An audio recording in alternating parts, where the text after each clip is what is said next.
后来咯，这个春天来啊，万物是照叮当。台北故宫博物院附近的停车场有停一台车，这个后壁挡风玻璃竟然是夹一大拍大拍的芳，互人看到会起鸡母皮，大家拢闪真远。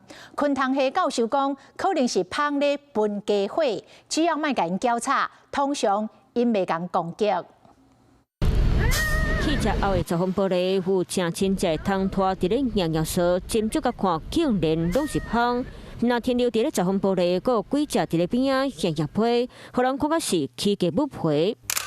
喊过过画片，民众拢围过来看，嘛无车主敢停伫咧这台车边仔。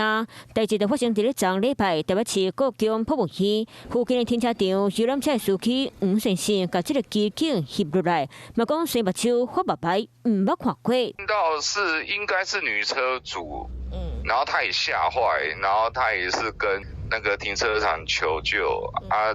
就是别人说他要上车也不是，啊不上车也不是，因为他的车的周边全部都是蜜蜂。那个车主好像是拿着雨伞，赶快挥，赶快门关起来冲上车。不过实际回到这座停车场，可以发现它靠近山区，而且最近天气回暖，所以有比较多的昆虫会出没。不过呢，管理员也说的是第一次发现有这么多的蜜蜂聚集在挡风玻璃的现象。我是觉得，因为这附近都是这种比较像树林的地方，所以我觉得难免。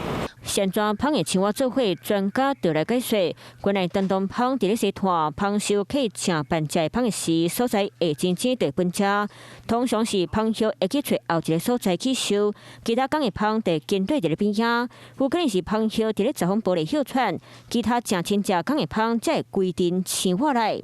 不太会有，除非你去用手抓它，或者很近的去骚扰它，一般是不会的。在这个时候，他急于找新家。春天行较高，芳嘛是要拣一个好日子搬厝，后一边若拄到这个景象，先莫着急赶赶走，交互专业的来处理，会较安全。Hello， 大家好，我是林依文。想要抢先掌握最及时的新闻资讯吗？赶快订阅、按赞、开启小铃铛，锁定华视新闻的 YouTube 频道。